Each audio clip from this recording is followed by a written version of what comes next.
साथ है एनसीपी के हमारे साथ है एनसीपी के नेता और राज्य के प्रदेश अध्यक्ष जयंत पाटिल साहब और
आज मुंबईतील जे हॉस्पिटलमधील औषधाचा तुटवडा ह्याबाबत लक्षवेधी होती आणि ह्या लक्षवेधीवर सरकारचं लक्ष वेधत असताना जे हॉस्पिटलमध्ये येणाऱ्या रुग्णाला सरकार हापकिन्सला गेल्या 5 वर्षामध्ये 470 कोटी हे औषध पुरवठ्यासाठी देत आहे आणि गेल्या 2021ला 150 कोटी रुपये हे परत गेलेले आहेत। असं असताना गरीब लोकांना हॉस्पिटलमध्ये बाहेरून औषधं आणण्यासाठी जे हॉस्पिटलमधनं जे आमचे रुग्ण असतात त्यांच्या नातेवाईकांना बाहेरून औषधं आणण्यासाठी चिठ्ठ्या लिहून दिल्या जातात आणि अशा वेळी सरकारने पैसे दिले असताना हापकिन्समधून का औषधाचा पुरवठा केला नाही, त्यासाठी 3 सदस्य समितीसुद्धा गठीत केलेली होती आणि त्या समितीच्या अहवालानुसार जर लोकांना बाहेरून औषधं आणावी लागत असतील तर हापकिन्सची चौकशी करायला पाहिजे अशी मागणी करत असताना जे हॉस्पिटलची जागा ही पालघर जिल्ह्यामध्ये आहे आणि पालघर जिल्हा हा आदिवासी बहुल जिल्हा आहे, तर सदर जागेवरती एक सुपर स्पेशालिटी हॉस्पिटल व्हावं अशी सुद्धा मागणी मी आज लक्षवेधीच्या माध्यमातून केलेली आहे। कारण की अनेक लोक ही जव्हार मोखाड्यापासून जेला येत असताना मृत्युमुखी होतात, त्यांना गुजरातमध्ये हरिया किंवा शेलवासमधल्या हॉस्पिटलला जावं लागतं, तरी सरकारचं लक्ष वेधून पालघरला असलेल्या जे हॉस्पिटलच्या जागेवरती सुपर स्पेशालिटी हॉस्पिटल व्हावं अशी मागणी केलेली आहे। आज नागपूर येथे हिवाळी अधिवेशन होत असताना मागच्या मीटिंगमध्ये आपल्या महाराष्ट्र सरकारने शिंदे फडणवीस सरकारने जो काही बोगस आदिवासींना संरक्षण देण्याचा जे अधिसंच पद आहे त्याच्यावर संरक्षण देण्याचा जो काही निर्णय घेतलेला आहे हा आदिवासी समाजावर अन्यायकारक आहे, असंविधानिक आहे। खरं म्हणजे आपल्या देशाची सर्व न्यायव्यवस्था सुप्रीम कोर्टाने हे निर्देश दिलेले आहेत की जे काही बोगस आदिवासी ज्या काही नोकऱ्यांमध्ये ज्यांनी जागा बळकावलेली आहे ही पदं त्वरित रिक्त करून जो मूळ आदिवासी जो खऱ्या आदिवासी आहे त्याला त्या पदांवर नियुक्त केलं पाहिजे अशा प्रकारचा निर्णय हा सुप्रीम कोर्टाने दिलेला आहे। हा निर्णय या महाराष्ट्राच्या फडणवीस आणि शिंदे सरकारने फाट्यावर मारून बोगस आदिवासींना संरक्षण देण्याचा निर्णय घेतलेला आहे। खरं म्हणजे आज आम्ही बघतोय संबंध महाराष्ट्रामध्ये ग्रामीण भागामध्ये जो काय आदिवासी तरुण शिक्षित आहे, उच्च शिक्षित आहे तो ह्या नोकरीची वाट बघतोय। दिवसेंदिवस त्यांचं वय वाढत चाललेलं आहे आणि आज त्यांना कुठेतरी रोकडीवर काम करावं लागतं। त्यांचे आई वडील शेतात जे काम करतात अर्धपोटी राहून मुलाला शिक्षण दिलेलं आहे की जेणेकरून उद्या माझे दिवस चांगले येतील अशा प्रकारची स्वप्न ते आई वडील बघतायत, परंतु आज ह्या सरकारच्यामुळे केवळ त्यांची स्वप्न पूर्ण होत नाहीत आणि हा आदिवासी तरुण जो बेरोजगार आहे तो आज कुठेतरी रोकडीवर कामाला जातो। आमचं म्हणणं असं आहे की सर्व आम्ही आमदार एकत्र आलेलो आहोत, सर्व महाविकास आघाडीचे आमदार सर्व एकत्र आलेलो आहोत आणि आम्ही या सरकारला इथे इशारा देतो की त्वरित हे जे काय तुमचे निर्णय आहेत ते मागे घेऊन या बोगस आदिवासींची पदं रिक्त करून तिथे आदिवासींची जे खरे आणि मूळ आदिवासी त्यांची नियुक्ती झाली पाहिजे, अन्यथा संपूर्ण महाराष्ट्रामध्ये हा संबंध जो आदिवासी आहे जो हे देशाचा मूळ रहिवासी आहे हा रस्त्यावर आल्याशिवाय राहणार नाही अशा प्रकारचे आज आम्ही इशारा ते देतोय। आदिवासींना कायम करणाऱ्या सरकारचा धिक्कार असो, अधिसंख्य पदावरती बोगस आदिवासींना कायम करणाऱ्या सरकारचा धिक्कार असो। अरे बोगस हटाओ, आदिवासी बचाओ।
बाई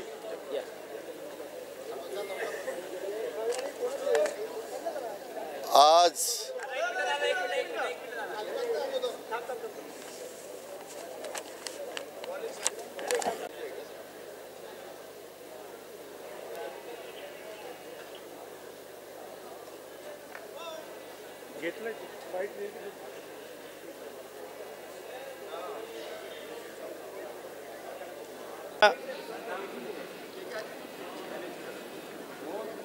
NITच्या कालच्या प्रकरणामध्ये आम्ही वारंवार विषय काढण्याचा प्रयत्न करतोय. या विधिमंडळाचे अध्यक्ष हे आम्हाला अजिबात बोलू देत नाही आहेत. खरं तर त्यांनी स्वतःच जाहीर केलेलं की जेव्हा एखादं विधान एखादी गोष्ट न्यायप्रविष्ट असते तेव्हा त्यावर भाष्य करता येत नाही. खरं तर एकदम चुकीचं आहे.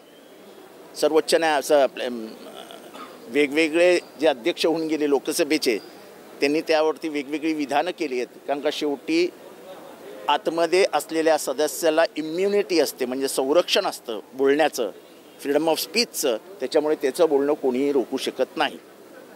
आमच्या असं लक्षात येतं आहे की स्वतः मुख्यमंत्र्यांनी कबूल केलं आहे की मला गिलानी कमिटी होती हेही माहीत नाही आणि या प्रकरणात काय झालं होतं कोर्टामध्ये होतं हेही माहीत नाही.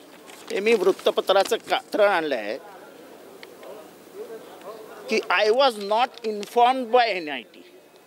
When I took this decision, I was not informed by NIT. The fact remains that when you go through the file, the decisions taken by Ugle, one of the chairmen, and a decision taken by Suryavanshi, the second chairman, were against the 16 allottees which got the allotment from the chief minister. Those papers were in the file. मग त्या दोघांनी हा प्रकरणाला विरोध केला असतानाही मुख्यमंत्र्यांनी असा निर्णय घेणं हेच मुळात चुकीचं होतं.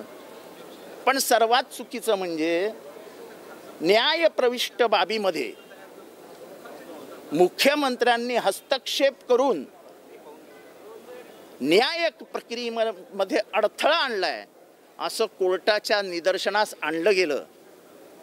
आणि ते कोणी आणलं तर मी कालपासून सांगतो ॲमिकस क्युरी. आणि हा ॲमिकस क्युरी कधीपासून आहे या खटल्यामध्ये 2004 सालापासून. 2004 साली कॅगनी जेव्हा हे सगळ्या प्रकरणावरती ऑब्जेक्शन घेतलं तेव्हा कॅगच्या ऑब्जेक्शनवरती हायकोर्टात पिटिशन गेली. मग त्याच्यावरती जिलानी कमिटी आली. जिलानी कमिटीने पण सांगितलं की हे चुकीचं झालेलं आहे. आणि हे सगळं चुकीचं झालेलं असलेलं रेकॉर्डवर असताना मुख्यमंत्री साहेब अचानक हा भूखंड देऊ कसा शकतात आणि त्यांच्या निर्णयावरती स्टे दिलेला आहे. आणि मुख्यमंत्री स्वतः सांगतायत की मला माहितीच नव्हतं. अहो तुम्हाला उद्या मुख्यमंत्र्यांना माहीत नसेल आणि सांगतील मिरज जिल्हा देऊन टाकला कर्नाटकाला, सही केली. अहो मला कोणी सांगितलंच नाही मिरज जिल्हा महाराष्ट्रात आहे. तुमची आकलन शक्ती, तुम्हाला फाईल चा बारीकसा शब्द पटकन पकडणं ज्याला ग्रास्प म्हणतात तो असण्याची फार गरज असते जेव्हा तुम्ही मंत्री असता तेव्हा. मुळात तुम्हाला ते नसेल तर असे अनेक गुन्हे तुमच्या हातनं घडतील. महाराष्ट्र धोक्यात आहे. जेव्हा मुख्यमंत्री म्हणतात की मला सांगितलंच नाही. अहो मुख्यमंत्री पद हे कोणी सांगून चालवायचं नसतं. मुख्यमंत्री हा स्वतंत्र विचाराचा आहे. तो जगाच्या पुढचा विचार करतो. तो दुसऱ्यांना सांगतो तर तो मुख्यमंत्री ना. मला कोणीतरी सांगितलं पाहिजे, मला कोणीतरी समजवलं पाहिजे, मग मला फाईल समजेल, असं कसं शक्य आहे? त्यामुळे मुख्यमंत्री हे फसलेले आहेत. मुख्यमंत्र्यांनी काल आणि आज जी चर्चा अडवण्याचा प्रयत्न केला जातोय अध्यक्षामार्फत, हा लोकशाहीचा खून आहे. एखादं प्रकरण उघडकीस आल्यानंतर महाराष्ट्राच्या जनतेला त्याच्यात काय घडलंय हे कळू दिलं पाहिजे. आता ह्याच्या माध्यमातून जात आहे, पण विधानसभेच्या रेकॉर्डवरती आलं पाहिजे की मुख्यमंत्र्यांनी किती मोठी चूक करून ठेवली आहे आणि त्यांनी राजीनामा दिलाच पाहिजे, अशी आजची परिस्थिती आहे. अधिकार नसताना अंतुले साहेबांनी जेव्हा सिमेंट वाटलं तेव्हा कोर्टाने ताशेरे मारल्यानंतर त्यांना राजीनामा द्यावा लागला ना. अंतुलेंनी राजीनामा द्या असं कोर्टाने नव्हतं सांगितलं. कोर्टाने फक्त विचारलं कुठल्या अधिकारात तुम्ही हे केलं, त्यांना राजीनामा द्यावा लागला. कोर्टाने स्ट्रिक्चर्सही पास केले नव्हते. त्यामुळे हे जे काही लोकशाहीचा खून आतमध्ये पाडला जातोय हा दुर्दैवी आहे. अशा पद्धतीने बोलूच न देणं एवढ्या महत्त्वाच्या विषयावरती ही चुकीची प्रथा पडते. त्या प्रथेचा तर मी निषेध करतोच, पण मुख्यमंत्र्यांनी उत्तर न देता त्याच्या मागे लपून बसणं हे त्यांना बिलकुल शोभा देत नाही. हिंदीत चालत नाही वगैरे.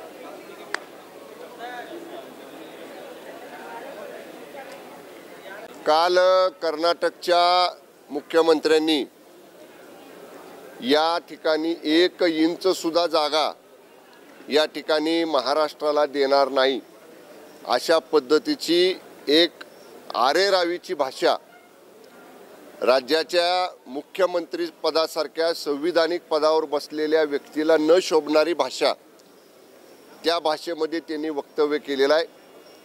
महाराष्ट्र राज्याचा मंत्री म्हणून आणि राज्यानं जे 2 सीमावर्ती भागासाठी समन्वयक मंत्री नेमलेले आहेत, त्यातला एक मंत्री म्हणून कर्नाटकचे मुख्यमंत्री श्री बोम्मई यांच्या या वक्तव्याचा तीव्र शब्दामध्ये, जाहीर शब्दामध्ये मी निषेध या ठिकाणी करतो. नुसता निषेधच करत नाही तर या निमित्तानं कर्नाटकच्या मुख्यमंत्र्यांना मला एक इशारा द्यायचा आहे की सर्वोच्च न्यायालयामध्ये ही बाब न्यायप्रविष्ट असताना एका राज्याच्या मुख्यमंत्र्यांना अशी भाषा वापरणं, जो संविधानिक पदावर बसलेला व्यक्ती आहे त्यांना हे बिलकुल शोभत नाही. आरेरावीची भाषा, दमदाटीची भाषा त्यांना जशी करता येते त्याच्या 100 पट जादा आरेरावीची भाषा, दमदाटीची भाषा करण्याची ताकद मराठी माणसाच्या रक्तामध्ये, मराठी माणसाच्या मनगटामध्ये आहे. त्यामुळं मला त्यांना जाहीरपणानं सांगायचं आहे, तुम्ही अशी वक्तव्य थांबवा. आम्ही आत्तापर्यंत सहन केलं, पण अशा पद्धतीचं महाराष्ट्रातल्या 13 कोटी जनतेच्या भावना भडकवणारं वक्तव्य जर कर्नाटकचे मुख्यमंत्री करणार असतील तर त्याला सुद्धा महाराष्ट्राकडनं आम्ही जशास तसं उत्तर देऊ. महाराष्ट्र हा छत्रपती शिवरायांचा महाराष्ट्र आहे. दक्षिण दिग्विजय छत्रपती शिवाजी महाराजांनी केला होता याची आठवण कर्नाटकचे मुख्यमंत्री बोम्मईंनी या ठिकाणी ठेवावी. आम्हाला तसं करण्याची वेळ त्यांनी आणू नये. आम्ही आज सुद्धा सहनशीलता पाळलेली आहे. एका बाजूला केंद्रीय गृहमंत्री महोदय याच्यामध्ये मध्यस्थीची भूमिका घेत असताना, 2 राज्याचा समन्वय घडवत असताना हे प्रकरण सामंजस्यानं चर्चेतनं सोडवायच्या ऐवजी दमदाटीची आरेरावीची भाषा कर्नाटकचे मुख्यमंत्री करतायत. मला त्यांना या ठिकाणी सांगायचंय, कोयनेच्या कृष्णेच्या पाण्यावरती कर्नाटकमधलं बहुतांशी जीवनमान अवलंबून आहे. तुम्हाला जेव्हा मार्च एप्रिल मे मध्ये ड्राय उन्हाळ्याच्या भागामध्ये, उन्हाळ्याच्या सीझनमध्ये जेव्हा पाणी कमी पडतं तेव्हा तुम्हीच कर्नाटकचे मुख्यमंत्री आमच्या महाराष्ट्राच्या माननीय मुख्यमंत्र्यांना विनंती करता की कोयनेतलं पाणी सोडा. आमचं एखादं दुसरं रोटेशन महाराष्ट्रामधलं पाण्याचं आम्ही कमी करतो आणि मानवतेच्या दृष्टिकोनातून आतापर्यंत तुम्हाला कोयनेचं पाणी आम्ही देत आलो. याचा अर्थ आम्हीच सतत सामंजस्याची मानवतेची भूमिका ठेवायची आणि तुम्ही वाटेल अशी आरेरावीची भाषा जर वापरणार असाल तर आम्ही इथून पुढे ते सहन करणार नाही. राज्याचा समन्वयक मंत्री म्हणून मराठी भाषिकांना मी एवढंच राज्य सरकारच्या वतीनं समन्वयक मंत्री म्हणून आश्वासित करेन की बिलकुल महाराष्ट्रातल्या मराठी भाषिकांनी जी सीमावर्ती भागात राहतात त्यांनी घाबरण्याचं कारण नाही। पूर्ण ताकदीनं 13 कोटी महाराष्ट्रातली जनता सीमावर्ती भागातल्या लोकांच्या पाठीशी आहे। आणि पुन्हा एकदा मी कर्नाटकच्या मुख्यमंत्र्यांना सांगेन की आपण आरेरावीची भाषा, इंचाची भाषा तुम्ही 1 इंच म्हणताय, आम्ही इंचातला अर्धा इंच सुद्धा जागा महाराष्ट्रातली सोडणार नाही। 365 मराठी भाषिक गावं ज्यांना महाराष्ट्रामध्ये यायचंय त्यांच्या पाठीशी आम्ही ठामपणे उभे आहोत। आणि जरूर मी या ठिकाणी वक्तव्य केलं याच्याशी आम्ही ठाम आहोत आणि महाराष्ट्रातल्या मराठी भाषिकांच्या पाठीशी आम्ही कायमस्वरूपी उभे राहू। धन्यवाद। कर्नाटक में बीजेपी की सरकार है, फिर वो गृह मंत्री की बात क्यों नहीं सुन रहे हैं? सवाल पूछा है कि उसमें जो जिनके बारे में आपने पूछा है वो तो हमारी बहू है, उनके बारे में हम प्रतिक्रिया नहीं देंगे। लेकिन हम इस बारे में इतना ही कहेंगे कि किसी की तुलना जब करते हैं तो उसके लिए वो लेवल की ज़रूरत होती है। महात्मा और महापुरुष एक हमारे आदर्श रहे हैं, जो हमारे देश के लिए उन्हें बहुत सारा त्याग किया है, बलिदान किया है, और इसलिए वो महात्मा और महापुरुष हुए हैं। और वो लेवल पर आज की तारीख में कोई नहीं है, लेकिन कोई लोग अपने आप को वो उनके लेवल का समझते तो वो उनका चॉइस है। अपनी पीठ अपने हाथ से अगर वो ठोक रहे हो तो उनकी आज़ादी है। पर मैं इतना ही कहूँगा कि ये सब बोलते समय में महापुरुषों का और महात्माओं का कोई अपमान ना हो, इसका सबने ध्यान रखना चाहिए। और इसलिए नया भारत और पुराना भारत ये कुछ लोग लाते हैं। तो नया भारत में हमने क्या देखा? नया भारत में हमने यही देखा है कि बाकी सब गरीब और मुट्ठी भर लोग अमीर। तो ऐसा नया भारत हमें नहीं चाहिए। हमारे देश में सभी लोग जिनको ये आज़ादी का सूरज और आज़ादी की सभी सहूलतें मिलती रहे, ऐसा हमें भारत चाहिए। जो नया भारत में जो हो रहा है वो नया भारत हमें नहीं चाहिए।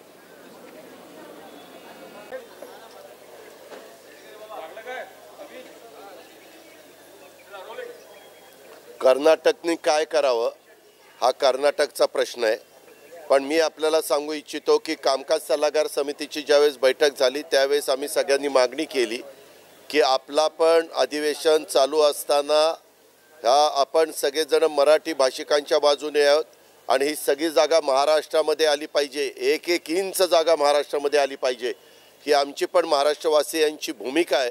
आणि विधिमंडळामध्ये तशा प्रकारचा ठराव हा आणला जाणार आहे आणि तो एकमताने दोन्ही सभागृहामध्ये मंजूर करण्याच्या बद्दल विरोधी पक्ष हा पाठिंबाच देणार आहे। त्याच्यामुळे आपल्या इथंही तो ठराव केला जाणार आहे। वास्तविक आपण बघतोय सातत्याने बोमई त्यांच्या भागातल्या नागरिकांना, कर्नाटक वासियांना बरं वाटण्याच्या करता तशा प्रकारचे स्टेटमेंट त्या ठिकाणी करतात। माझा मुद्दा हाच आहे की आपल्याही मुख्यमंत्र्यांनी उपमुख्यमंत्र्यांनी तशा प्रकारचे ॲग्रेसिव्ह स्टेटमेंट केले पाहिजे आणि त्याच्यातून महाराष्ट्रातल्या पण सीमावासीय भागातल्या मराठी भाषिकांना आणि महाराष्ट्रातल्या जनतेला एक समाधान वाटेल, जशास तसं उत्तर दिलं पाहिजे असं मी सातत्याने बोलतो आणि आज पण माझी भूमिका तीच आहे। मी त्याबद्दल पुन्हा सभागृहामध्ये मुख्यमंत्री उपमुख्यमंत्र्यांना विचारून किंवा राहुल नार्वेकर आपले विधानसभेचे अध्यक्ष आहेत किंवा हा ठराव कुठल्या तारखेला आपण घ्यायचा आहे आणि ठराव निश्चितपणे घेतला जाईल। ठराव घेऊन त्याच्या संदर्भामध्ये संपूर्ण महाराष्ट्राचं विधिमंडळ हा मराठी भाषिकांच्या बाजूनी आहे हे त्या बाबतीमध्ये दाखवलं जाईल आणि तशा प्रकारचं आम्ही ठराव देखील मंजूर करू ही मी खात्री आपल्या सगळ्यांना देतो। परंतु ते जसे त्यांच्या भूमिकेला अडून राहिलेले आहेत तशा पद्धतीनं हा सगळा भाग बेळगाव, कारवार, बिदर, भालकी, निपाणी हा सगळा महाराष्ट्रामध्ये आलाच पाहिजे।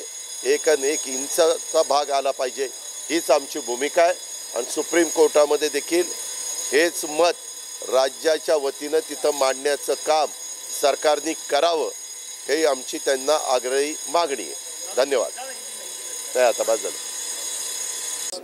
और एनसीपी की जब सरकार थी तो इन्होंने ये प्रस्ताव लाया था कि 5% मुसलमानों को एजुकेशन में और सर्विस में रिजर्वेशन दिया जाएगा। उसके बाद कांग्रेस की सरकार चली गई, बीजेपी सरकार आई, बीजेपी ने वहाँ प्रस्ताव माना नहीं, ठुकरा दिया। फिर कांग्रेस की सरकार आई, फिर हमने मांग किया। कांग्रेस और एनसीपी ने, जिसने ये प्रस्ताव लाया था, उन्होंने अपनी सरकार होने के बाद भी अपना वादा पूरा नहीं किया, मुसलमानों के साथ खुला धोखा किया। हम हर सत्र के अंदर सड़क पे, विधानसभा में, मीडिया के माध्यम से आंदोलन करके बार बार इंसाफ की गुहार कर रहे हैं कि मुसलमानों को 5% रिजर्वेशन मिलना चाहिए। ये मैं नहीं, बल्कि जितनी कमेटियां बनाई गई थी, सरकार ने बनाई थी, चाहे गोपाल सिंह पैनल हो, चाहे सच्चर कमेटी हो, चाहे रंगनाथ मिश्रा कमेटी हो, चाहे महमूदुर रहमान कमेटी हो, सुप्रीम कोर्ट के जजेस, IAS अफसर, इन सब ने कहा कि मुसलमानों के हालात ख़राब हैं, कहीं ना कहीं वो दलितों से भी पीछे हैं, इसलिए इनको 10% रिजर्वेशन मिलना चाहिए। परंतु रिजर्वेशन आज तक नहीं मिला। हाई कोर्ट के मानने के बाद, हाई कोर्ट के रिकग्नाइज़ करने के बाद भी 5% तुरंत दिया जाए एजुकेशन में, आज तक नहीं मिला। इस मांग को मैं नए जो मुख्यमंत्री बने हैं उनसे निवेदन करना चाहता हूं कि आप जो है, आपने कहा कि सबके साथ इंसाफ होगा, तो मुसलमानों के साथ भी इंसाफ करते हुए 5% रिजर्वेशन जल्दी दिया जाए, ये हमारी मांग है। MIMच्या वतीनं आज आंदोलन करण्यात येत आहे। मुस्लिम आरक्षणाची मागणी आजच नाही, तर खूप जुनी आहे। याकडे जाणीवपूर्वक दुर्लक्ष केलं जात आहे का? बहुत लोग कर रहे हैं। कांग्रेस भी आंदोलन करती है और सत्ता में बैठती है, देती नहीं है। एनसीपी भी बाहर आंदोलन करती है, मांग करती है। अभी एनसीपी के लीडर ने मांग किया बीजेपी से कि कब आप रिजर्वेशन दोगे। जब सत्ता में थे तो उन्होंने मांग नहीं किया अपने लीडर से। तो आवाज़ उठ रही चारों तरफ से, जो भी आवाज़ उठाए उसका स्वागत करते हैं हम। तिरंगा यात्रा काढली होती इम्तियाज जलील यांनी, त्यानंतर बराचसा फरक पडलेला होता। मुस्लिम आरक्षणाचा मुद्दा ज्वलंत झाला होता, मात्र त्यानंतर पुन्हा आंदोलन, मोर्चे, तिरंगा यात्रा हेच आता गरज पडली का? ये ज़रूरत है ना, जनता को जगाना चाहिए, जनता को बताना चाहिए कि सरकारें कितनी जो सबका साथ, सबका विकास की बात करती हैं, उसके बाद एक समुदाय के साथ कितना जुल्म जाती कर रहे हैं, सबको आवाज़ उठानी चाहिए। आता राज्य सरकारकडून तुम्हाला काय अपेक्षा आहे? राज्य सरकार नए मुख्यमंत्री बने, उम्मीद पे दुनिया कायम है, इनसे बात करेंगे। भाई आपने इंसाफ करने की बात किया, इंसाफ करो, उम्मीद है हमें। तुम्हाला असं वाटतंय का इतर आरक्षणाकडे जाणीवपूर्वक जास्त लक्ष दिलं जातं, मुस्लिम आरक्षणाकडे कमी लक्ष दिलं जातं? नहीं, मुस्लिम का आरक्षण नहीं, बल्कि मुसलमानों के साथ कोई भी आज तक जो है माइनॉरिटी कमीशन नहीं बनाया गया, न पिछली सरकार ने बनाया, न इसने बनाया। अभी तक मौलाना आज़ाद कॉरपोरेशन नहीं बनाया गया, अभी तक हज कमेटी नहीं बनाई गई, उर्दू अकेडमी नहीं बनाई गई। इस तरह से बहुत सारे जितने भी माइनॉरिटीज़ के जितने भी संस्थान हैं वो कोई नहीं बनाए गए अभी तक। मुसलमानों के साथ खुल करके बिल्कुल जो है इनका जो है उसके खिलाफ काम हो रहा है। चलो, मी आत्ता सुद्धा सांगितलं, आरे रावीची भाषा आणि उद्धमपणाचं वागणं हे कर्नाटकच्या मुख्यमंत्र्यांचं आहे। सहन करण्याला काही मर्यादा असते, परंतु कालचं त्यांचं वक्तव्य ऐकल्यानंतर मराठी माणसाचं रक्त सळसळलेलं आहे।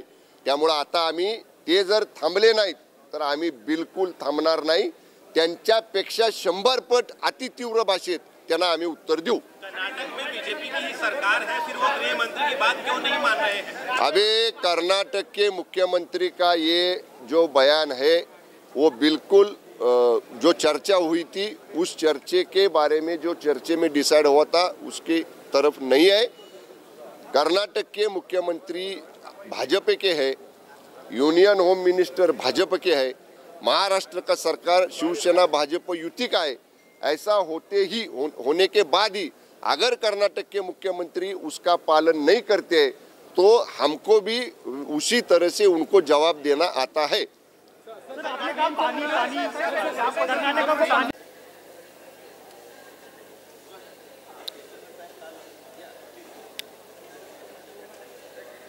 काल आदरणीय उद्धव ठाकरे साहेबांनी आदरणीय मुख्यमंत्री महोदयांचा राजीनामा मागितलेला आहे। कशा तऱ्हेने त्यांना घाई झालेली आहे याच्यातून प्रतीत होतं की ज्या वेळेला सरकार बदललं त्यावेळेला सुद्धा राजीनामे द्यावे, पुन्हा इलेक्शन लढवावं आणि सरकार आणावं असं म्हणणारे उद्धव साहेब अजूनही आपल्या भूमिकेवर ठाम असलेले दिसतात। कारण एकतर ज्या वेळेला त्यांनी राज्य स्थापन केलं त्यावेळेला त्या राज्यासाठी महाराष्ट्राच्या जनतेने मतदान केलेलं नव्हतं। मग त्यांनी राजीनामा देऊन पुन्हा इलेक्शन लढून ते मुख्यमंत्री झाले होते का, हा प्रश्न आहे। आणि दुसरं असं आहे की ज्या 34 प्लॉटचं ऑलरेडी 2007 मध्ये आणि 2009 मध्ये GR निघालेले आहेत प्रश्न फक्त त्यांना कुठला रेट लावावा, तो रेट इतरांना लावला तसा गुंठेवारीचा लावायचा की तो रेट RR व्हॅल्यूप्रमाणे लावायचा, एवढाच प्रश्न होता. आणि त्याच्यामध्ये दिलेली ऑर्डरसुद्धा स्पष्ट आहे की जसा इतरांना रेट लावला तसाच तो 34व्या पार्टीलासुद्धा लावावा. याच्यामध्ये समान न्यायाचं तत्त्व आहे. ज्याला तुम्ही एखादा कुठलाही निर्णय हा घेतला जातो त्याला त्याला प्रोटेक्शनसुद्धा असतं, कारण ज्याला आपण निर्णय घेत असतो त्याच्यामुळे कुठल्याही जर अपेक्षा न ठेवता तो निर्णय घेतलेला असेल तर त्याला प्रोटेक्शन असतं. नाहीतर मग असं झालं असतं की सरकारमध्ये मंत्री काही निर्णयच घेऊ शकले नसते. आणि मग 2007 आणि 2009चे जे GR आहेत त्यावेळेला तर आमच्या पक्षाचं राज्य नव्हतं, त्या ठिकाणी काँग्रेस पक्षाचं राज्य होतं. शेवटी कुठल्याही पक्षाचं राज्य आलं तरी सर्वसामान्य लोकांना न्याय देण्याची भूमिका हे राज्य घेत असतं. आणि त्याच्यामुळेच या ज्या जागा आहेत, या ज्याच्यावर वस्त्या बनलेल्या आहेत, ज्याच्यावर घरं आहेत, त्यांना तशा प्रकारे त्या देण्याचा निर्णय हे ते शासन घेत असतं. आणि त्याच्यामुळे कोणालाही जमीन अलॉट करण्याचा प्रश्न नव्हता. प्रश्न एवढाच होता की गुंठेवारीचा रेट लावावा की तो रेट RR व्हॅल्यूचा लावावा. आणि इतरांना जर गुंठेवारीचा रेट लागलेला असेल तर त्यांनासुद्धा गुंठेवारीचा रेट लावावा, एवढाच तो निर्णय होता.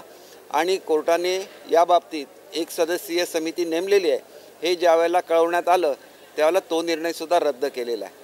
आणि त्याच्यामुळे जी माहिती मागितलेली आहे ती कोर्टासमोर जाईल. तुम्हाला काय घाई झालेली आहे? ती माहिती कोर्टासमोर गेल्यानंतर न्यायालयाच्या सुद्धा निर्देशाला येईल की आमच्यावर कुठलाही स्टे नव्हता, कुठलाही निर्णय घेऊ नका असे निर्देश नव्हते. आणि त्याच्यामुळे जर या संदर्भात काही कमिटी नेमली आणि त्याचं जे काही कमिटीचा रिपोर्ट असेल तो कोर्टाने ॲक्सेप्ट केला असेल आणि त्याच्यावर काही कोर्टाला निर्णय घ्यायचा असेल तर त्याच्यामध्ये बाधा येऊ नये म्हणून एवढाच निर्णय दिलेला होता की थर्ड पार्टी इंटरेस्ट क्रिएट करू नये. आणि त्याच्यामुळे दिलेला निर्णयसुद्धा रद्द केलेला आहे.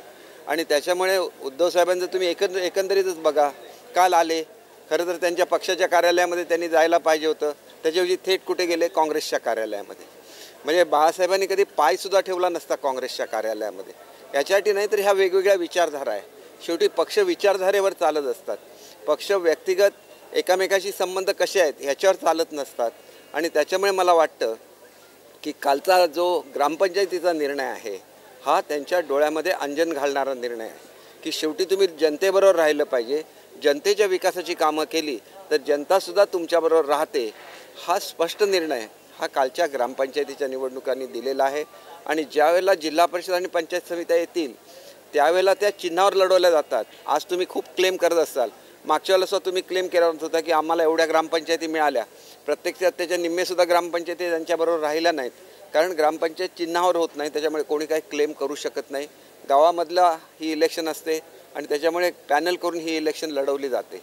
आणि म्हणून लक्षात घेतलं पाहिजे की जो काही जनतेला निर्णय द्यायचा होता त्यांना दिलेला आहे. आजसुद्धा त्या निर्णयाचं महत्त्व त्यांनी समजून घ्यावं. जनता कोणाच्या बाजूने आहे आणि जनता कोणाच्या विचारधारेबरोबर आहे त्या विचारधारेबरोबरच राहणं हे खरं तर आवश्यक होतं. तसं ते राहिले नाहीत. परंतु निर्णय घेणं हा त्यांचा अधिकार आहे, त्याच्यामुळे त्याच्यावर आम्ही बोलणार नाही. परंतु आम्ही शांतपणे काम करतो आहे, आम्हालाही शांतपणे काम करू द्या. नाहीतर असंच करायचं असेल तर कितीतरी प्रकरणं काढता येतील की ज्याच्यामुळे मग लोक म्हणतील की अशाच तऱ्हेची चिखलफेक करायची असते का राजकारणामध्ये. आम्ही शेवटी मान ठेवतो. मान ठेवत असला तर मान घेतलासुद्धा पाहिजे, एवढंच मला अत्यंत नम्रपणे सांगायचं आहे. आणि म्हणून ज्या काही घोषणा दिल्या जातात त्याच्यापेक्षा वाईट घोषणा या त्यांच्या बाबतीत दिल्या जाऊ शकतात, परंतु तसं आम्ही करणार नाही. कारण राजकारणामध्ये सभ्यतेची पातळी ओलांडायची नसते आणि आजपर्यंत आम्ही ती पातळी ओलांडलेली नाही.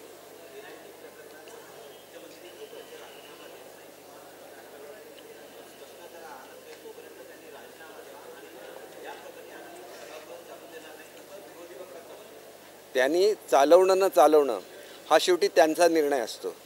आम्ही निर्णय घेणार ते विदर्भाच्या जनतेचे हिताचे निर्णय घेणार, याच्याबद्दल आम्ही अत्यंत ठाम आहोत.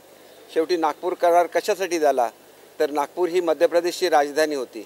नागपूरमधल्या सगळ्या मराठी माणसांनी एकत्र येऊन महाराष्ट्रामध्ये जायचा जो निर्णय घेतला त्याच्यामध्ये भूमिका अशी होती की कुठल्याही परिस्थितीत विदर्भाला महत्त्व दिलं गेलं पाहिजे, विदर्भाला न्याय मिळाला पाहिजे आणि संपूर्ण महाराष्ट्र म्हणून समान न्याय संपूर्ण महाराष्ट्राला मिळालं पाहिजे. आणि म्हणूनच नागपूरला एक अधिवेशन झालं पाहिजे, हा सुद्धा विदर्भ कराराचा एक भाग आहे. आणि म्हणून ज्यावेळेला नागपूरला अधिवेशन होतं त्यावेळेला विदर्भाच्या अनेक प्रश्नांना गती मिळत असते. विदर्भातल्या प्रत्येक जिल्ह्यातल्या पदाधिकाऱ्यांच्या बरोबर तिथल्या अधिकाऱ्यांच्या बरोबर मुख्यमंत्री आणि उपमुख्यमंत्री बैठक घेत असतात आणि त्याच्यामधून अनेक हिताचे निर्णय होत असतात. ज्यावेळेला आम्ही फ्लोअर ऑफ द हाऊसवर काही गोष्टी अनाऊन्स करतो त्यावेळेला त्यासुद्धा लोकांना एक सुखद असं ती भेट असते विदर्भाच्या आणि नागपूरच्या या अधिवेशनाच्या निमित्ताने. आणि त्याच्यामुळे तुम्हाला तर नुसतंच बोलताना बोलायचं की अखंड महाराष्ट्र राहायला पाहिजे, पण तेवढंच विदर्भामध्ये ज्यावेळेला येता त्यावेळेला विदर्भाच्या समस्याबद्दल बोला, त्यांच्यासाठी काय द्यायचं त्याच्या संदर्भातल्या मागण्या करा. त्याच्याऐवजी तुमचा एकमेव पॉलिटिकल अजेंडा आहे की मी मुख्यमंत्री झालो आणि पुन्हासुद्धा मुख्यमंत्री होणार, हाच अजेंडा घेऊन पार्टी चालवता येत नाही. बाळासाहेब कधीही मुख्यमंत्रीपदाच्या मागे धावले नाहीत, ते महाराष्ट्राच्या हिताच्या मागे धावले. हिंदुत्वाचा गजर त्यांनी संपूर्ण भारतामध्ये केला आणि म्हणून बाळासाहेब हे बाळासाहेब आहेत. आणि आजसुद्धा बाळासाहेबांचं नाव हे त्यांच्या विचारावर चालणाऱ्या त्यांच्या आमदारांच्या बरोबर आहे. आणि म्हणून तुम्ही कितीही चिडवायचा प्रयत्न केला तर तुम्ही ज्या आमदारांना भेटतसुद्धा नव्हता त्यांना तुम्ही प्रेम देऊ शकला नाही, म्हणून ते तुमच्याबरोबर लांब गेले. ही वस्तुस्थिती लोकांना न सांगता खोके म्हणायचं आणि काहीतरी म्हणायचं.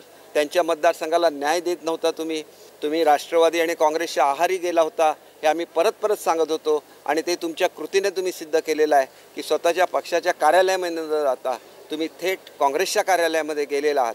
याच्यावरून आम्हाला समजायचं आम्ही समजलेलो आहोत. आम्ही बाळासाहेबांच्या विचारावर चालत राहू, हिंदुत्वाच्या विचारावर चालत राहू आणि हे राज्य एक अत्यंत शक्तिशाली राज्य बनवण्यासाठी आमचे मुख्यमंत्री आणि उपमुख्यमंत्री काम करत राहतील.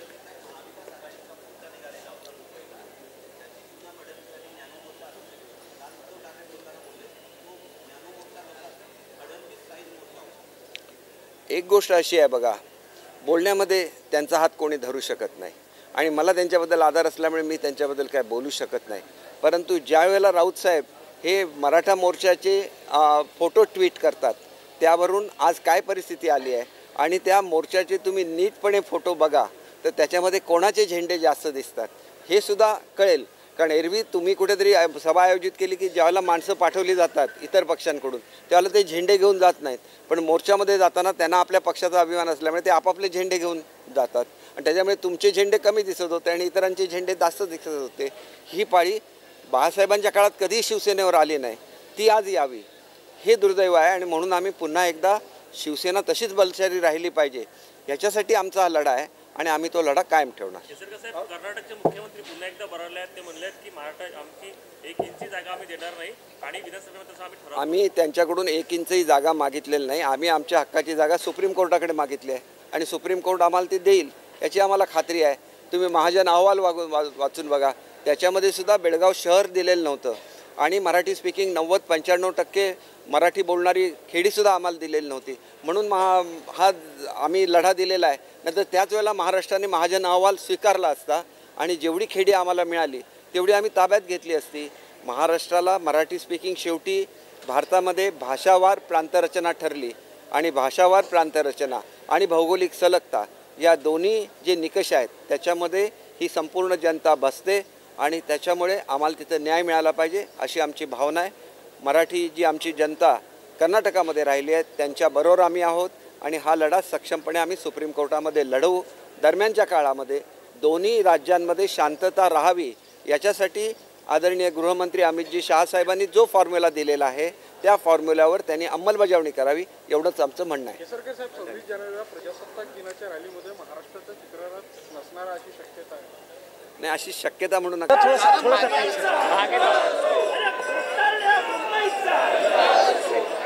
आंबेडकर साहेबांचा अपमान करणाऱ्या या मंत्र्यांचा, डॉक्टर बाबासाहेब आंबेडकरांचा अपमान करणाऱ्या या सरकारचा, शिवाजी महाराजांचा अपमान करणाऱ्या राज्यपालाचा, शिवाजी महाराजांचा अपमान करणाऱ्या राज्यपालाचा, राज्यपाल हटव, राज्यपाल हटव, राज्यपाल हटव, राज्यपाल हटव, राज्यपाल हटव, राज्यपाल हटव, राज्यपाल हटव, राज्यपाल हटव, राजीनामा द्या, राजीनामा द्या, राजीनामा द्या, राजीनामा द्या, राजीनामा द्या, राजीनामा द्या, बंदास खोके, बंदास खोके,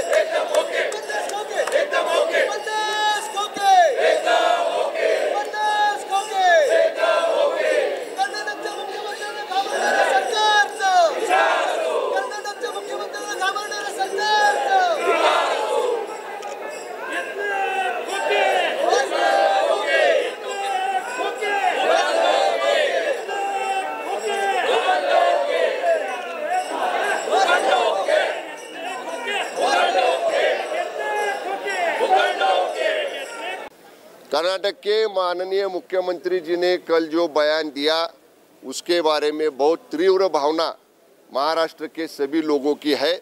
हम लोग आज तक ये सामंजस्य से डिस्कशन करके ये इशू सॉल्व हो इसलिए हम लोग प्रयास कर रहे थे, लेकिन कल जो कर्नाटक के मुख्यमंत्री का बयान आया है वो बयान भड़काऊ बयान है। महाराष्ट्र की 13 कोटी जनता का इसमें बहुत असंतोष फैला है।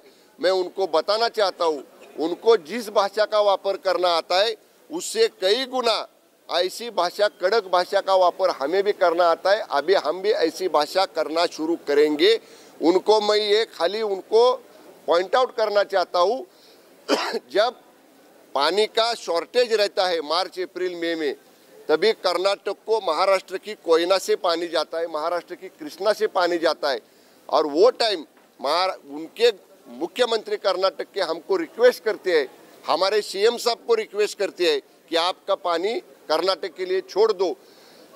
अभी अगर महाराष्ट्र के मराठी भाषिक लोग जो 865 गांव में है उनको तकलीफ देना, महाराष्ट्र को ऐसी भड़काऊ महाराष्ट्र के बारे में बात करना, ये अगर कर्नाटक के मुख्यमंत्री ने बंद नहीं किया तो उसी भाषा में उनको हम जवाब देंगे। और उनको जब पानी की जरूरत पड़ती है तब अभी तक जब पानी हम लोग देते थे इसके ऊपर हमें दोबारा गौर करना पडेगा। केंद्रीय मंत्र्यांनी पुरवणी मागण्यांवर चर्चा होती आणि पुरवणी मागण्यांवर बोलता बोलता मी मुंबई शहराच्या संदर्भामध्ये बोलायला लागलो आणि सांगितलं की तुम्ही 9,000 कोटी रुपये शहरांसाठी घेतले आहेत। G2च्या वेळेला काही फक्त एक जो VIP रोड होता तो आपण चांगला नीटनेटका केला, परंतु मूलभूत सुविधा ज्या आहेत आणि रस्ते हे तुम्ही चांगले केले पाहिजेत। तुम्ही रस्ते बनवणार होता, आता 5-6 महिने होऊन गेले, अजून कशाचाच पत्ता नाही, सिमेंट कॉन्क्रीटचे वगैरे। आणि हे म्हणत असताना मी त्यांना सांगितलं की मुंबईचं प्रदूषण जे आहे 350 वर गेलं होतं, जिथे 260 दिल्लीचं वाईट म्हणून बोलतात ते 350 वर गेलं होतं। तर अशा वेळेला मुंबईमधलं हे प्रदूषण जास्त होणार नाही याची सुद्धा तुम्हाला काळजी घ्यायला पाहिजे। आणि हे बोलत असताना मी एक वाक्प्रचार तिथे जरूर वापरला, मला ते शब्द बरोबर माहिती आहेत की हे काहीतरी बोलते म्हणून पूर्वी असं म्हणायचे, पूर्वी असं म्हणायचे की मुंबई ही सोन्याची अंडी देणारी कोंबडी आहे, म्हणजे उत्पन्न देणारी। तर मी असं म्हटलं बाबा काय अंडीच फक्त खा, कोंबडीच मारून खाऊ नका, मुंबईला वाचवा, हा त्याच्या पाठीमागचा उद्देश होता। परंतु दुर्दैवाने जे आहे आमच्या एका महिला भगिनी कोंबडी का म्हणाला, कोंबडी काय म्हणा, अरे तुम्ही वाक्प्रचार आहे तो, आणि हा अनेक वेळा पूर्वी वापरलेला आहे, संपादकीयमधून सुद्धा तो लिहिला गेलेला आहे। आणि मी असंच म्हणू की पूर्वी असं म्हणायचं हेही सुद्धा मी म्हणालो। एवढं सांगितल्यानंतर सुद्धा वाद नको म्हणून ठीक आहे, मी ते तुम्हाला वाईट वाटतं मी ते शब्द मागे घेतो। आणि सांगितलं मुंबईचा मी नगरसेवक होतो, 2 वेळा महापौर होतो, काम केलेलं आहे, माझ्यापेक्षा काय जास्त तुम्हाला फार प्रेम आहे असं समजायचं काही कारण नाही। परंतु मुद्दाम होऊन सभागृह चालू द्यायचं नाही या हेतूनं जे आहे आणि काहीतरी जे आहे आरोप लावायचे म्हणून सातत्यानं गोंधळ घालण्याची भूमिका सत्ताधारी पक्षाने घेतली। मला इथे एवढंच सांगायचं आहे की सावित्रीबाई फुलांबद्दल आणि छत्रपतींबद्दल, महात्मा फुले, बाबासाहेब आंबेडकर, भाऊराव पाटील यांच्याबरोबर तर आहेच, बद्दल तर आहेच, पण सावित्रीबाई फुलांबद्दल सुद्धा निरर्गल शब्दामध्ये ज्या वेळेला एखादा मोठा राज्यपालासारखा मनुष्य बोलतात त्यावेळेला या आमच्या भगिनींना जे आहे एक शब्दसुद्धा ते उच्चारित नाही। आणि मुंबईला पूर्वी असं म्हणायचे सोन्याची अंडी देणारी कोंबडी, या वाक्प्रचाराचा अर्थाचा अनर्थ करून जे आहे हा केवळ आरोप करून त्या ठिकाणी सभागृह जे आहे बंद पाडण्याचं काम सरकारी पक्षाने केलेलं आहे। मी फक्त ही गोष्ट आपल्या ध्यानात आणायला आलेलो आहे की मुंबईबद्दलचं प्रेम इतर कुणाहीपेक्षा आमचं चांगलं। मराठी साहित्यामध्ये भुजबळ साहेब जे बोलले ते अनेक वेळा वापरलंय, लोकसत्तेच्या संपादकीयमध्ये वापरलंय, महाराष्ट्र टाइम्सच्या संपादकीयमध्ये वापरलंय। हा काय असंसदीय शब्द नाही आणि ह्याच्यात मुंबईचा कुठेही अपमान होत नाही, पण कारण नसताना पुरवणी मागण्या पास करून घ्यायच्या, गोंधळ घालायचा आणि आपला हेतू साध्य करायचा म्हणून हे केलेलं नाटक होतं. ह्याच्यात मुंबईचं प्रेम नाही तर आपल्यावरती ह्याच्यानंतर काही अटॅक होणार आहेत ह्याची बातमी लागल्यानंतर सभागृह बंद कसं पडेल याची ही चाल होती. धन्यवाद. नहीं चलेगी, नहीं चलेगी, दादागिरी नहीं चलेगी, नहीं चलेगी, नहीं चलेगी, दादागिरी नहीं चलेगी. आदिवासी समाजाला न्याय मिळालाच पाहिजे, मिळालाच पाहिजे, मिळालाच पाहिजे. आदिवासी समाजाला न्याय मिळालाच पाहिजे, मिळालाच पाहिजे. आदिवासींना न्याय मिळालाच पाहिजे, मिळालाच पाहिजे. बोगस हटाव, आदिवासी बचाव, बोगस हटाव, आदिवासी बचाव. तिथे द्यावा आणि सावित्रीबाई फुल्यांची आद्य मुलींची शाळा पुन्हा तिथे सुरुवात करावी. दुकानांच्या रंगेच्या मधून एक बोगदा काढून पलीकडे जाऊन तिथून त्या शाळेमध्ये जाता येईल आणि जी काही जागा शिल्लक आहे तिकडे त्या जागेमध्ये सावित्रीबाई फुल्यांचा पुतळा आणि म्युरल्स जे आहेत अशा प्रकारचं स्मारक तिथे तयार करता येईल. कारण तिथे बाकी जागा नाही आहे, सगळ्या नवीन इमारती निर्माण झालेल्या आहेत. तर या संदर्भामध्ये मुख्यमंत्री आणि उपमुख्यमंत्र्यांनी आदेश दिलेले आहेत सर्व संबंधितांना की 8 दिवसामध्ये हे सगळं काही सगळे जर आता मान्य आहे सगळ्यांना की कोर्टात गेले त्यांना मान्य आहे आणि म्युन्सिपल कमिशनर आणि कलेक्टर म्हणतात ते सुद्धा त्यांनी बरंचसं काम याच्यावर केलेलं आहे. तर त्यांना सांगितलं लवकर 8 दिवसात ते संपवा आणि बरोबर 2 महिन्यांनी तिथे आम्ही भूमिपूजनासाठी येतो आहे असं त्यांनी त्यांना निरोप दिला आणि हे काम जे आहे ते वेगानं पूर्ण करण्याचे आदेश त्यांनी दिले. त्याचबरोबर महात्मा फुले आणि सावित्रीबाई फुल्यांचा जो वाडा जो आहे मूळ जो मुख्यमंत्री शरद पवार साहेब असताना आपण त्याचं पुनरुज्जीवन केलं आणि राष्ट्रपती शंकरदयाजी शर्मा यांच्या हस्ते त्याचं राष्ट्रार्पण केलं.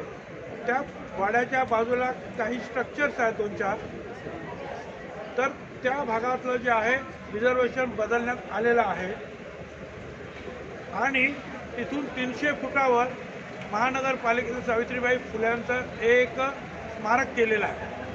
तर मध्ये असलेली जी काही घरं झोपड्या आहेत त्या झोपड्यांना दुसरीकडे जागा देऊन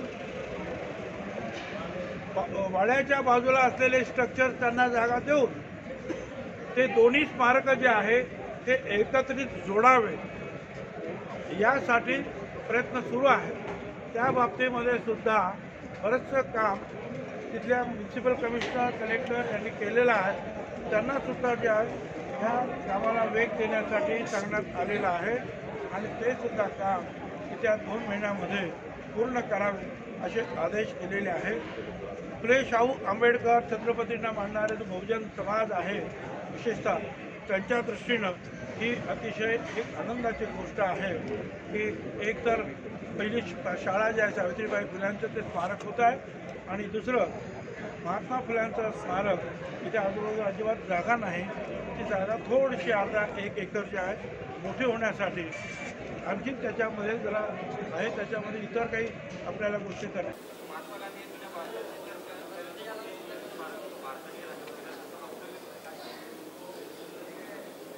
मी त्यांच्याबद्दलचं प्रतिक्रिया देत नाही, हा माझा स्वभाव पण नाही. ते आमच्या सूनबाई आहेत. पण एक गोष्ट सांगतो की या पद्धतीचं जे वातावरण नवीन भारताचं निर्माण केलं जाते आहे, लोक म्हणतात की आमचा जुनाच भारत पाहिजे आणि म्हणून आता खऱ्या अर्थानं नवीन भारत कसा निर्माण झाला काय झाला त्याच्यावरची चर्चा झाली तर मूठभर लोकांच्या ताब्यात लोकशाहीचे सगळे आर्थिक ताकद देण्याचा जो प्रयत्न या नवीन भारतात झाला हा नवीन भारत आम्हाला नको आणि या नवीन भारताचे जे कोणी महापुरुष व्हायला निघाले असतील तर त्यांनाच लकलाभ आहे. एवढीच याच्यावरची प्रतिक्रिया मी देऊ. एक बघा कोणी आपली पाठ आपल्या हाताने थोपटत असेल तर त्याला कुठलंही या लोकशाहीमध्ये बंधन नाही. पण त्या ठिकाणी एक गोष्टचं नेहमी सगळ्यांनी भान ठेवला पाहिजे, राष्ट्रपित्यांचा आणि महापुरुषांचा अपमान कोणी करू नका एवढंच आव्हान आम्हाला करता येईल. पण या पद्धतीनं महापुरुषांचा आणि महात्म्यांचा अपमान करण्याचा जो कोणी प्रयत्न करेल तर त्याला जनता धडा शिकवेल.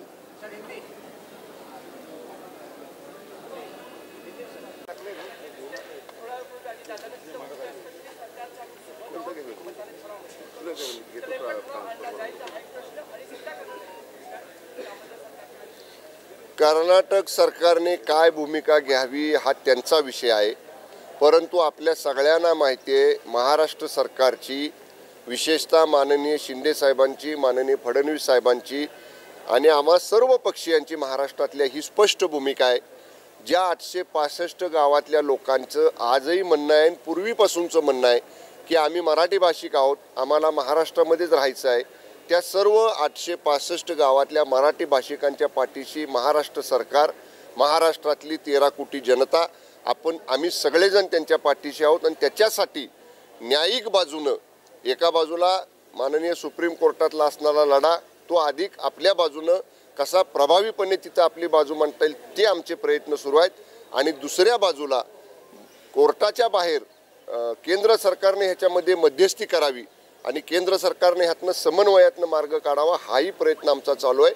कर्नाटक सरकार जरी असा त्यांच्या विधानसभेमध्ये काही प्रस्ताव पारित करीत असेल तर तो त्यांचा विषय आहे. महाराष्ट्र सरकार आणि महाराष्ट्रातली जनता, आम्ही सगळेजण 865 मराठी भाषिक गावातल्या लोकांच्या पाठीशी आहोत. विधानसभा सध्या सुरू आहे, त्यामुळं कामकाजाच्या बाबतीत सभागृहाच्या बाहेर मंत्र्यांनी बोलणं योग्य नाही, परंतु या बाबतीत संसदीय कामकाज मंत्री, माननीय मुख्यमंत्री, माननीय उपमुख्यमंत्री, दोन्ही सभागृहाचे माननीय विरोधी पक्षनेते, माननीय विधानसभा अध्यक्ष, माननीय विधान परिषद सभापती यांच्याशी चर्चा करून आपला सुद्धा राज्यातला त्यांच्यापेक्षा अधिक प्रभावी आणि अतिशय स्ट्रॉंग प्रस्ताव आणण्यासाठी या सगळ्यांशी चर्चा करून निश्चितपणाने त्याच्यावर निर्णय घेतला जाईल.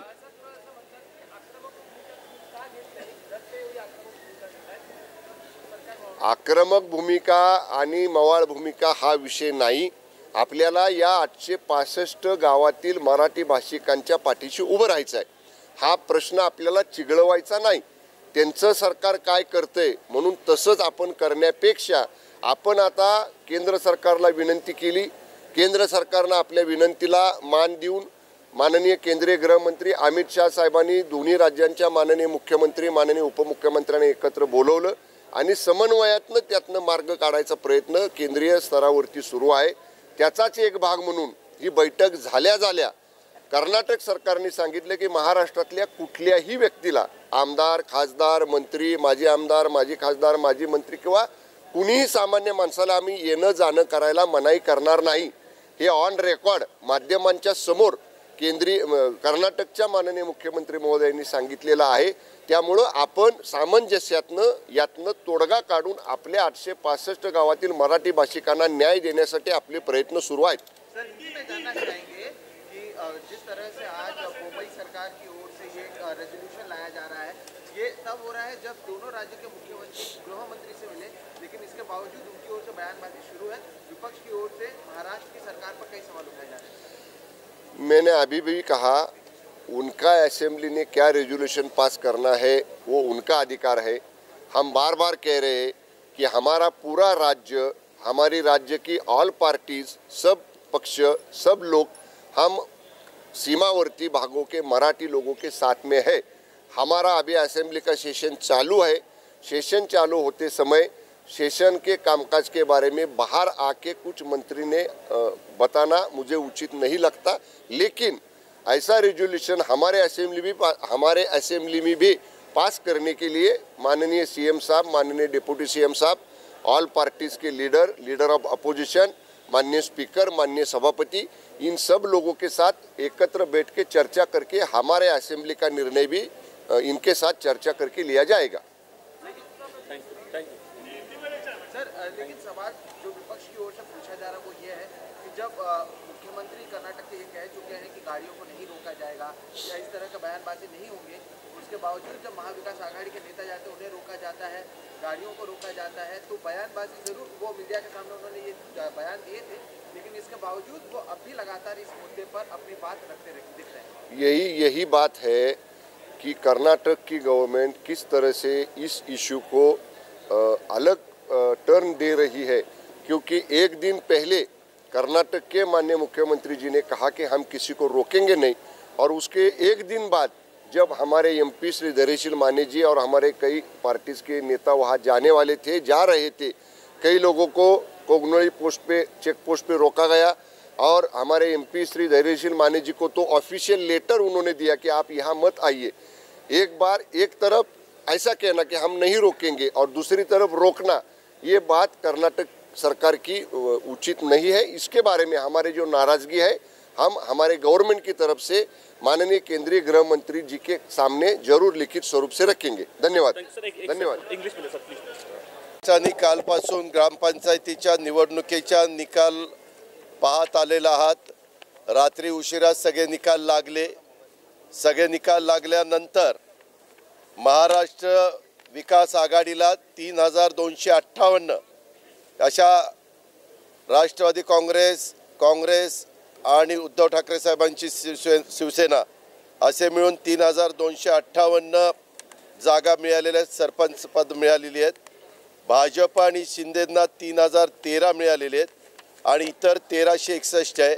आम्ही रात्री 1361 मध्ये माहिती घेतली, त्याच्यामध्ये जवळपास 761 हे आमच्या महाविकास आघाडीच्या 3 पक्ष आणि आमच्या मित्र पक्षाशी संबंधित निघाले। असे 761 आमच्या महाविकास आघाडी आणि मित्र पक्षाचे 4019 जागा त्या ठिकाणी सरपंच निवडून आलेले आहेत आणि अशा पद्धतीनं महाराष्ट्रात सगळ्यात जास्त जागा ह्या महाविकास आघाडीच्या ग्रामपंचायतीमध्ये निवडून आलेले आहेत। त्याबद्दल सर्व सरपंचाचं, सर्व ग्रामपंचायतीच्या सदस्यांचं आम्ही मनापासून त्या ठिकाणी स्वागत करतो। याच्यामध्ये त्यांनी काल सांगितलं निकाल लागायच्या आधीच की भाजप शिवसेनेच्या जास्त जागा आल्या, पण ते दादांत खोटं होतं। आपण पेपरमध्ये देखील आज बघितलेलं आहे आणि रात्री उशिरापर्यंत वेगवेगळ्या चॅनलला पण ही माहिती त्या ठिकाणी मिळत होती आणि एक चांगल्या प्रकारचं पाठबळ ग्रामीण भागातल्या जनतेने महाविकास आघाडीच्या पाठीशी उभं केलेलं आहे। हे त्रिवार त्या ठिकाणी सत्य आहे आणि त्याच्यामुळं आज ह्या सगळ्या आनंदाच्या क्षणी आम्ही सर्वांना, आपल्या सकट सर्वांना हा पेढा देण्याचा कार्यक्रम त्या ठिकाणी करतोय। महाराष्ट्र महाविकास आघाडीचा, महाराष्ट्र महाविकास आघाडीचा, महाविकास आघाडीचा, महाविकास आघाडीचा, महाविकास आघाडीचा, महाविकास आघाडीचा, त्यांना पाठवा। महाविकास आघाडीचा हे पेढे दे साहेब, धर खाल्लं पाहिजे तिकडे सगळ्यांना वाटणं। अरे सगळ्या एक्सक्यूज मी, मीडियाला वाटणं, सगळ्यांना इकडनं वाटा मीडियाला। तुमचं पण तोंड गोड करा। मैं मांगता हूँ,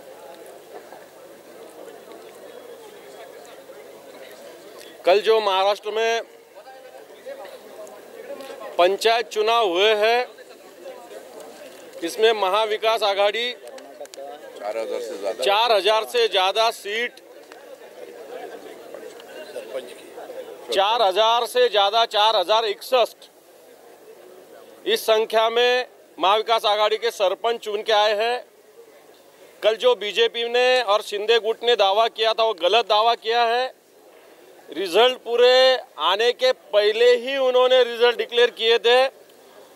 हमेशा की तरह बीजेपी और शिंदे गठ को महाराष्ट्र की जनता ने नकारा है, उनके अलायंस को नकारा है। महाविकास आघाड़ी को कम से कम 4100 सीट मिले हैं।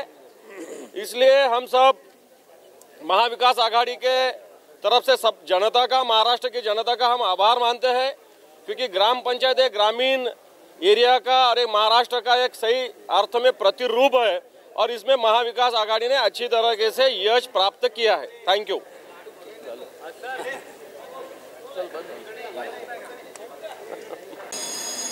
मी आमदार मनीषा चौधरी, मुंबईतील दहिसर विधानसभेचं नेतृत्व करते आणि आज सभागृहामध्ये पुरवणी मागण्याची चर्चा चालू असताना मुंबई महानगरपालिकेचे माजी महापौर आणि ह्या सभागृहाचे ज्येष्ठ नेते छगनरावजी भुजबळ साहेब ह्यांनी आपल्या पुरवणी मागण्यामध्ये बोलत असताना मुंबईला कोंबडी हा शब्द उच्चारला आणि मुंबई ही देशाची आर्थिक राजधानी आहे, ज्या मुंबईमध्ये आता G20चं 19 देशाचे प्रतिनिधित्व करणारे लोक हे मुंबईमध्ये येत आहेत आणि मुंबई महानगरपालिका त्याचं स्वागत करतायत, त्या मुंबई महानगरपालिकेला कोंबडी हा शब्द त्याने उच्चारला म्हणून मी त्यांचा पॉइंट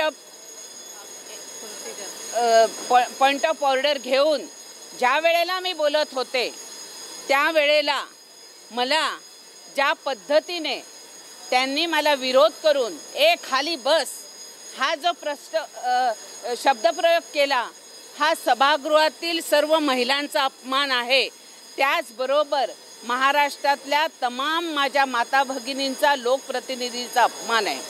ह्याबाबत मी ह्या विधिमंडळाचे विरोधी पक्ष नेते अजितदादा पवार यांचे धन्यवाद मानते की त्यांनी स्वतः त्याबद्दल दिलगिरी व्यक्त केली, पण एक बहुजन समाजाच्या महिलेला ज्या पद्धतीने त्यांनी खाली बस मी सुद्धा 3.25 लाख लोकांमधून निवडून आलेली लोकप्रतिनिधी आहे आणि मुंबईचा मला स्वाभिमान आहे की ज्या मुंबईचा आज आम्ही नेतृत्व करतात, तर ज्या पद्धतीने मुंबईचा अपमान केलेला आहे हा मुंबईची जनता अजिबात सहन करणार नाही।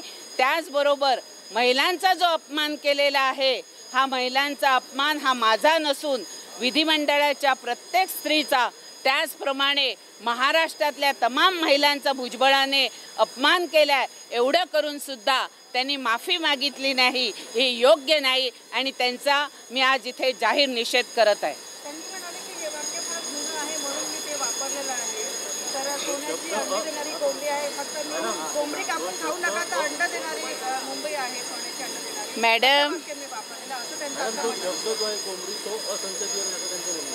मॅडम कोंबडी एक विधिमंडळामध्ये ज्येष्ठ, आम्ही तर सेकंड टाइमचे आमदार आहोत, पण ते तर आज 6 वेळा निवडून आलेले लोकप्रतिनिधी आहेत। त्याच्यापेक्षा ज्या मुंबईचं महापौर पद त्यांनी भूषवलेलं आहे त्या मुंबईला तुम्ही कोंबडी म्हणता? हां, कारण की मुंबईमध्ये आता त्यांना दिसून आलंय की येणाऱ्या आघाडीच्या सरकारला मुंबईकर त्यांना गो आउट करणार आहेत, म्हणून ह्यांनी असा शब्दप्रयोग केलाय।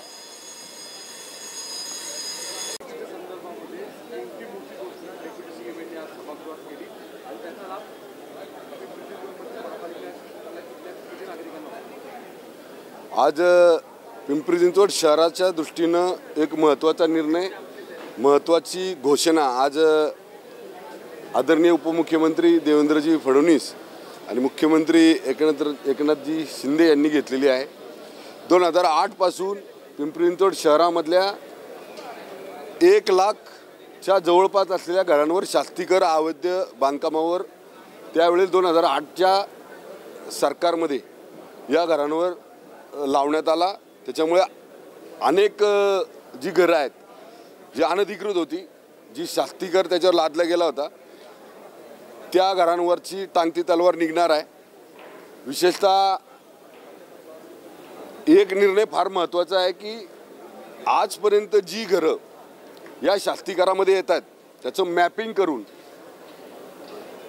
इथून पुढल्या काळामध्ये अनधिकृत बांधकाम होणार नाही आणि आत्तापर्यंत जी बांधकामं आहेत ती रेग्युलर करण्यासंदर्भातला निर्णय झाला। त्याचबरोबर पूर्ण जो शास्तीकर आत्तापर्यंत आमच्या भारतीय जनता पार्टीच्या नगरसेवकांनी जो पिंपरी चिंचवड महापालिकेमध्ये ठराव केला, महापौर, पक्षनेते, उपमहापौर, आमच्या सगळे स्थायी समिती सभापती, सगळ्या भारतीय जनता पार्टीच्या नगरसेवकांनी की या शहरातला पूर्ण शास्तीकर माफ करावा, तो ठराव आज राज्य शासनाने मंजूर केला। आज त्याची घोषणा देवेंद्र फडणवीस उपमुख्यमंत्री यांनी केलेली आहे। शहरात आनंदाचं वातावरण आहे। एक मोठ्या करातनं, मोठ्या दंडात्मक कारवाईतनं आज माझ्या शहरातले जवळजवळ 4.5 लाख नागरिक यातनं बाहेर पडणार आहेत। ज्या शास्तीकराच्या माध्यमातून अनेक लोकांनी राजकारण पिंपरी चिंचवड शहरामध्ये केलं, आम्ही सोडू आम्ही सोडू आम्ही सोडू, जी लोक आम्ही सोडू म्हणत होती त्यात लोकांनी हा कर लावला होता। पण आज तो कर भारतीय जनता पार्टी आणि आदरणीय बाळासाहेबांची शिवसेना यांच्या माध्यमातून आज हा शास्तीकर पूर्ण शहरातून निघालेला आहे. त्यामुळं शहराच्या वतीनं मी राज्य सरकारचं, उपमुख्यमंत्र्यांचं, मुख्यमंत्र्यांचं मनापासून आभार मानतो. एक मोठा निर्णय आज आमच्या शहराच्या दृष्टीने यांनी घेतला आणि मला असं वाटतं की आज ज्या लोकांना म्हणजे जे याच्यामध्ये विशेष म्हणजे लघुउद्योजकसुद्धा त्याच्यामध्ये आले, ज्या लघुउद्योजकांना वेगवेगळ्या समस्यांना सामोरं जावं लागत होतं त्यांचाही शास्तीकर माफ होणार आहे, रेसिडेन्शियल सगळा माफ होणार आहे. त्यामुळं याचा फायदा शहरातल्या नागरिकांना आज तुम्ही त्यांच्या चेहऱ्यावर पाहायला मिळेल. हा शास्तीकर कॅन्सल झाल्यामुळं आज खरंच मला शब्द सुचत नाही, इतकं मोठं काम राज्य शासनाने, इतकं मोठं बक्षीस नवीन वर्षाचं आमच्या शहराला दिलेलं आहे. त्यामुळं राज्य सरकारचं मनापासून धन्यवाद आणि आभार.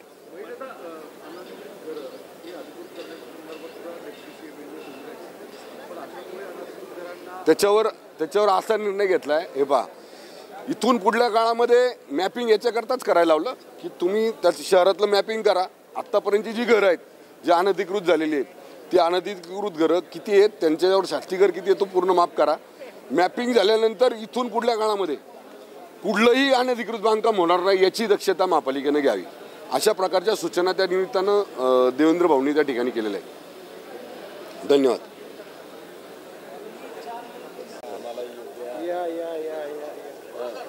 आज नागपूरमध्ये महाराष्ट्रातून आदिवासी समाजाच्या वतीनं भव्य मोर्चा काढण्यात आलेला आहे. त्याचं कारण आहे की ह्या शिंदे फडणवीस सरकारनं जे आदिसंख्य पदं आहेत त्याच्यावरती बोगस आदिवासींना कायम केलेलं आहे, त्यांना संरक्षण दिलेलं आहे. खरं तर हायकोर्टाचा निकाल आहे का यांना लगेच का नोकरीवरून बडतर्फ करा आणि तिथं त्यांच्यावरती कारवाई करून बाकीच्या जे खरे आदिवासी आहेत त्यांना नोकरीवरती समाविष्ट करून घ्या. परंतु हे सरकार आदिवासींवरती अन्याय करत आहे. आज आम्ही सगळे आदिवासी आमदार आज इथं विधान भवनाच्या समोर नागपूरमध्ये आंदोलन करतोय. आता सभागृहामध्ये आम्ही आवाज उठवणार आहे. या सरकारचा खरं तर आम्ही जाहीर निषेध करतो की आज आदिवासींची अवस्था काय. आजही काही ठिकाणी पिण्याच्या पाण्याची समस्या आहे, नोकरदारी रोजंदारीचा प्रश्न आहे. आता सकाळीच कातकरी समाजाचा प्रश्न निघाला का तिथली मुलं विकली जात आहेत, बालमजुरांची संख्या खूप मोठी आहे. अशा सगळ्या परिस्थितीमध्ये हा आदिवासी समाज पेचलेला आहे आणि मात्र इकडं हे शिंदे फडणवीस सरकार बोगस आदिवासींना कायम करत आहे आणि म्हणतंय काय तर आम्ही माणुसकी म्हणून ॲज अ ह्युमॅनिटी म्हणून त्यांना नोकरी देतोय. अरे तुमची ह्युमॅनिटी मग आदिवासींच्या बाबतीत कुठं आहे?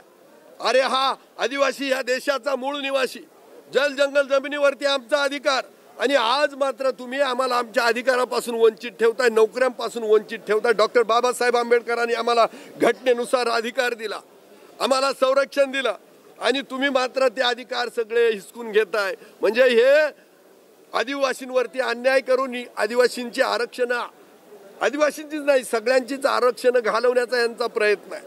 आणि म्हणून आम्ही सगळे आमदार याच्यामध्ये राष्ट्रवादी काँग्रेस असेल, कम्युनिस्ट पक्ष असेल, काँग्रेस असेल, बहुजन विकास आघाडी असेल, आम्ही सगळेजण एकत्र आलोय. भाजपच्याही आमदारांनी आम्हाला जवळजवळ काही आमदारांनी पाठिंबा दिलेला आहे. सरकारच्या विरोधात त्यांना जाता येत नाही म्हणून पण रात्री आम्हाला सगळेजण बरेच जण भेटलेत. अशी सगळी परिस्थिती आहे आणि आज नागपूरमध्ये भव्य मोर्चा येणार आहे. मी मीडियाला विनंती करतो की हा आमचा आवाज जसा महाराष्ट्रापर्यंत पोहोचवला तसा त्या मोर्चाचा पण आवाज तुम्ही महाराष्ट्रापर्यंत पोहोचवा. कारण आम्हाला आशा तुमच्याकडनंच आहे. हे सरकार जे आहे मिंदे सरकार हे काही आमच्यासाठी काम करेल का नाही, पण आम्ही जीवाची बाजी लावून आदिवासींसाठी सगळे आमदार लढणार म्हणजे लढणार हा शब्द देतो. धन्यवाद.